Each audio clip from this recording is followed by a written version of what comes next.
श्री शिवाय नमस्तुभ्यम। हर हर महादेव। कैसे हैं आप सब। देखिए, कल 14 दिसंबर को मार्गशीर्ष मास के पवित्र महीने की शुक्ल पक्ष की बीच की तिथि है, यानी कि द्वितीय तिथि है। और द्वितीय तिथि के दो विशेष उपाय आज के इस वीडियो में हम आपको बताने वाले हैं। और शुक्ल पक्ष की द्वितीय तिथि पर पूज्य गुरुदेव ने दो सुंदर से प्यारे से उपाय बताए हैं। देखो, एक उपाय होगा आपके शरीर में किसी भी प्रकार का रोग है उसे दूर करने के लिए, चाहे चर्म रोग है, चेहरा सुंदर करना हो, काले घेरे हो, पिंपल्स हो, उन्हें दूर करने के लिए। और दूसरा जो उपाय होगा, खाने में बस एक चीज़ मिला देना और आपका पूरा परिवार आपकी बात मानेगा, आपकी बात समझेगा। देखिए, पूज्य गुरुदेव कहते हैं कि जो शुक्ल पक्ष की द्वितीय तिथि होती ना, उस दिन भगवान शिव ने चंद्रमा को अपने मस्तक पर धारण किया था। तो चंद्रदेव की शीतलता हमारे रोगों को दूर करती है। और उसी प्रकार इसीलिए कह रहे हैं कि जो चंद्रदेव होते हैं वो शीतलता प्रदान करते हैं। तो इस शीतलता से हमारे रोग दूर होते हैं और हमारे घर में शांति आती है, सुख आता है। तो आज के इस पूरे वीडियो में दो उपाय के बारे में हम आपको बताने वाले हैं। पूज्य गुरुदेव की ही कथा सुन करके, समझ करके समझाने का पूरा प्रयास करूंगा। लेकिन उससे पहले वीडियो को लाइक कर दीजिए। और भगवान शिव के यदि आप सच्चे भक्त हैं तो चैनल को अभी सब्सक्राइब करें। खास होने वाला है, यदि आपके घर में बहुत ज़्यादा क्लेश का माहौल रहता है, घर में कोई भी एक दूसरे से बात नहीं करता, बड़े छोटे एक दूसरे से बात नहीं करते हैं, छोटे बड़े से बात नहीं करते हैं, बात बात पर गुस्सा हो जाते हैं, घर में बहुत ज़्यादा क्लेश का माहौल रहता है, बच्चे बात नहीं मानते हैं, बच्चे अनाप शनाप कहने लग जाते हैं, बच्चों का पढ़ाई में मन ही नहीं लगता है, साथ ही साथ बच्चों जो भी पढ़ते हैं उनको याद ही नहीं रहता है, यानी कि उनका दिमाग जो है वो स्थिर नहीं रहता है, बार बार खेलने चल जाते हैं, आपकी बात नहीं मानते हैं, पढ़ाई में बिल्कुल भी मन नहीं लगता है। तो आपको आज का ये उपाय, बहुत ही आसान सा उपाय आपको करना है। मात्र आपको खाने के अंदर कुछ ऐसी विशेष चीज़ मिला देनी है जिससे उनका ये जो गुस्सा है वो शांत हो जाएगा। साथ ही साथ ये आप बड़ों को भी खिला सकते हैं ताकि उनका भी जो गुस्सा है वो भी शांत हो जाएगा। यानी कि आप आपके पति के लिए भी ये उपाय कर सकते हैं, आपके बच्चों के लिए भी उपाय कर सकते हैं, या घर में यदि घर में सभी लोग गुस्से में रहते हैं तो उन सभी के लिए भी ये उपाय कर सकते हैं। ये उपाय बहुत ही खास है और बहुत ही आसान सा उपाय है। माता अशोक सुंदरी का विशेषकर बेल पत्री का ये उपाय है। देखिए, बहुत ही आसान सा उपाय है। देखिए, आपको लेना है 5 बेलपत्र। आप 5 बेलपत्र जो लेंगे, विशेष ध्यान रखना वो बेलपत्र खंडित नहीं होने चाहिए, ठीक है। अच्छे से छोटे से प्यारे से 5 बेलपत्र लेना और साथ में लेना एक तांबे के पात्र के अंदर जल। ये दोनों चीज़ लेकर के आपको भगवान शिव के मंदिर में जाना है। मात्र 5 बेलपत्र लेना है और एक तांबे के पात्र के अंदर जल लेकर के आपको भगवान शिव के मंदिर में जाना है। अब इस उपाय को बिल्कुल ध्यान से समझना। बेलपत्र की ये जो नीचे वाली डंडी होती है, ये नीचे वाली डंडी आपको तोड़ लेनी है। यानी कि 5 बेलपत्र की 5 डंडी आपको नीचे वाली तोड़ लेनी है। विशेषकर इस बात का ध्यान रखना, ये 5 तोड़ करके आपको अलग रख देना है।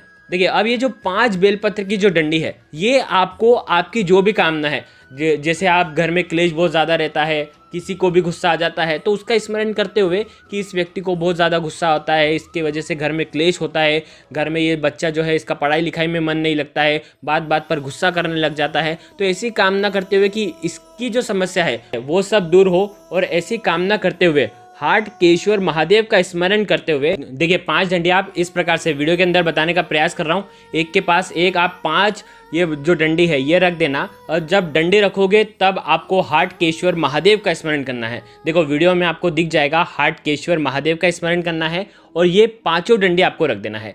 अब आपके पास है 5 बेलपत्र जिसके अंदर डंडी नहीं है। ये 5 बेलपत्र भी आपको भगवान शिव के शिवलिंग पर अर्पित करना है, लेकिन हाटकेश्वर महादेव का स्मरण करते हुए, ठीक है। 5 बेलपत्र कैसे रखेंगे, उल्टे रखना है कि जो चिकना वाला साइड है वो नीचे होना चाहिए, भगवान को स्पर्श होना चाहिए, इस प्रकार से। और जो डंडी वाला हिस्सा है वो जलाधारी की तरफ होना चाहिए। आ गई आपको बात समझ में। इस प्रकार से आपको 5 बेलपत्र भी आपको अर्पित कर देना है। अब आपके पास है 1 लोटा जल। बहुत ध्यान से समझना, 1 लोटा जल आपको भगवान शिव के ऊपर श्री शिवाय नमस्तुभ्यम का जाप करते हुए, हाटकेश्वर महादेव का स्मरण करते हुए, मन में यही रहना चाहिए कि गुस्से के लिए ये उपाय मैं कर रहा हूँ, और आपको 1 लोटा जल भगवान शिव के शिवलिंग पर आपको अर्पित कर देना है। जहाँ पर आपने बेलपत्र रखा है बेलपत्र के ऊपर ही आपको जल अर्पित करना है। देखो जैसे आप जल अर्पित करेंगे बेलपत्र के ऊपर से, तो जल जलाधारे के वहाँ से आएगा। तो ये जो डंडी रखी है, ये डंडी कुछ नीचे गिर जाएगी, 1 या 2 जो डंडी है वो नीचे गिर जाएगी, और उस डंडी को आपको लेना है और उसे औषधि के रूप में भगवान शिव से बोलना है कि ये औषधि के रूप में मैं ले जा रहा हूँ, ये जो मेरा बच्चा है इसको मैं खिलाऊंगा, इसका ये जो गुस्सा जो है वो शांत हो, या मेरे पति का जो गुस्सा है वो शांत हो। ऐसी कामना करते हुए आपको जो भी 1, 2, 3 या 5 भी घिर जाती है, तो आप 5 डंडी लेकर के, आपको 5 डंडी लेकर के घर पे आ जाना है और इन 5 डंडियों को आपको सुखाना है, धूप के अंदर सुखा करके। जैसे ही सूख जाएगा उसके बाद इसको पीस लेना, इसका पाउडर बना लेना और खाने में आपको ये मिला देना है। ध्यान रखना, सात्विक भोजन जब भी वो ग्रहण करे उसमें आपको ये डाल करके आपको इसे खिला देना है। बस इतना सा उपाय करना है, आपकी जो समस्या है वो सारी दूर हो जाएगी। अगर आपको और जब भी शुक्ल पक्ष की द्वितीय तिथि आती है तो हमारे शरीर के रोगों को दूर करने के लिए हमें बहुत ही आसान से उपाय करने चाहिए। देखिए, यदि आपके शरीर में किसी भी प्रकार का रोग है, चाहे लीवर संबंधित कोई रोग है, किडनी संबंधित कोई रोग है, या चमड़ी सफ़ेद पड़ रही है, या काले धब्बे आपके चेहरे पर पड़ रहे हैं, फुंसियाँ हो रही है, चेहरा जो है वो काला होते जा रहा है, चेहरे पर किसी भी प्रकार का इन्फेक्शन हो गया है, या आपके चमड़ी में किसी भी प्रकार का इन्फेक्शन हो गया है जो कई दिनों से ठीक नहीं हो पा रहा है, तो आपको आज का ये सुंदर सा उपाय करना है। ध्यान रखें, नेत्र संबंधित परेशानियां हो, कैंसर संबंधित परेशानियां हो, या बोलने में हकलाते हो, तो भी आपको ये उपाय करना चाहिए। 3 बूंद कच्चा दूध आपके शरीर पर लगाना है और आपकी सारी समस्या जो है वो दूर हो जाएगी। बहुत आसान सा उपाय है। ये जो उपाय है, चंद्रदेव की शीतलता आपके शरीर के रोगों को दूर करने वाली है। ये उपाय आपको करना है प्रदोष काल के समय, जब भी शुक्ल पक्ष की द्वितीय तिथि आती है, यानी कि अमावस्या के बाद एकम और बीज की तिथि जब भी आती है, आपको ये उपाय करना चाहिए प्रदोष काल के समय। प्रदोष काल का समय कब रहेगा? देखिए, प्रदोष काल का जो समय रहता है वो सूर्यास्त से 45 मिनट पूर्व शुरू हो जाता है और सूर्यास्त के 45 मिनट बाद तक रहता है, यानी कि ये 1.5 घंटे के समय के अंदर आपको ये उपाय करना चाहिए।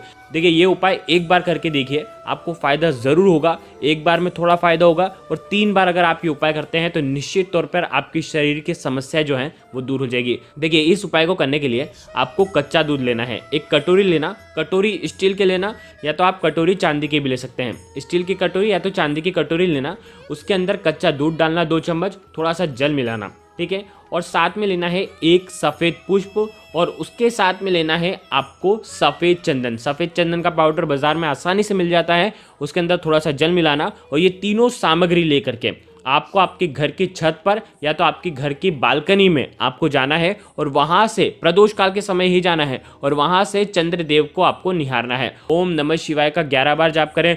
ओम सोम सोमाय नमः, इस मंत्र का भी आप जाप कर सकते हैं। जाप करने के बाद महादेव को प्रणाम करें, चंद्रदेव को प्रणाम करें। देखिए, अब आपको क्या करना है, कच्चा दूध जो लेकर के आए हैं उसके छांटे आपको चंद्रदेव के ऊपर करना है। आ गई आपको बात समझ में? 5 उंगलियों से छांटे होने चाहिए, ठीक है। उसके बाद आप क्या करना, छांटे कर लिए, उसके बाद आपको क्या करना है, जो सफ़ेद पुष्प लेकर के आए हैं, सफ़ेद पुष्प कोई सा भी पुष्प हो चलेगा, सफ़ेद पुष्प होना चाहिए, और वो पुष्प आपको कच्चे दूध के अंदर डालना है, और उससे भी फूल से भी आपको छिड़काव करना है चंद्रदेव के ऊपर, और फूल आपको अर्पित कर देना है चंद्रदेव को। देखिए, उसके बाद आपको क्या करना है, जो सफ़ेद चंदन होगा, जो सफ़ेद चंदन जिसके अंदर थोड़ा सा आपने जल मिलाया है, उस सफ़ेद चंदन के भी आपको छिड़काव चंद्रदेव के ऊपर आपको करना है, ठीक है। चंद्रदेव के ऊपर छिड़काव कर दिया। अब आपको क्या करना है, बहुत ध्यान से समझना, जो बचा हुआ कच्चा दूध है, वो कच्चे दूध की जो बूंदें हैं वो आपको आपके शरीर पर छिड़कनी है। जहाँ कहीं भी आपके शरीर में त्वचा रोग हो रहा हो, चाहे आपको माइग्रेन हो, चाहे आपको लीवर संबंधित परेशानियाँ हो, ये सब समस्याएं दूर हो जाएगी। यदि आपको त्वचा रोग है, कोई भी इन्फेक्शन है, तो उसके ऊपर भी आपको ये कच्चा दूध लगाना है। कच्चा दूध लगाने के बाद बहुत ध्यान से समझना, आपको क्या करना है, जो सफ़ेद चंदन जो बचा हुआ है, वो सफ़ेद चंदन का लेपन आपको आपके शरीर पर करना है। जहाँ कहीं भी रोग हो रहा हो वहाँ पर, चमड़ी खराब हो रही हो वहाँ पर आपको ये उपाय करना है। चाहे आपके काले घेरे बहुत ज़्यादा हो गए हों, यदि आपको फुंसियाँ बहुत ज़्यादा हो गई हो, तो भी आपको सफ़ेद चंदन आपको लगा करके रखना है। कुछ देर तक 15-20 मिनट आप लगा कर रखें। यकीन मानिए, इस उपाय से आपकी सारी परेशानियां दूर होगी, आपके जो त्वचा रोग हैं वो दूर हो जाएंगे, और आप जो हैं सुंदर हो जाएंगे। बहुत आसान सा उपाय है। अगर आपको कुछ भी चीज़ समझ में ना आए तो कमेंट में पूछ लेना, गलती नहीं करना है। श्री शिवाय नमस्तुभ्याम। हर हर महादेव।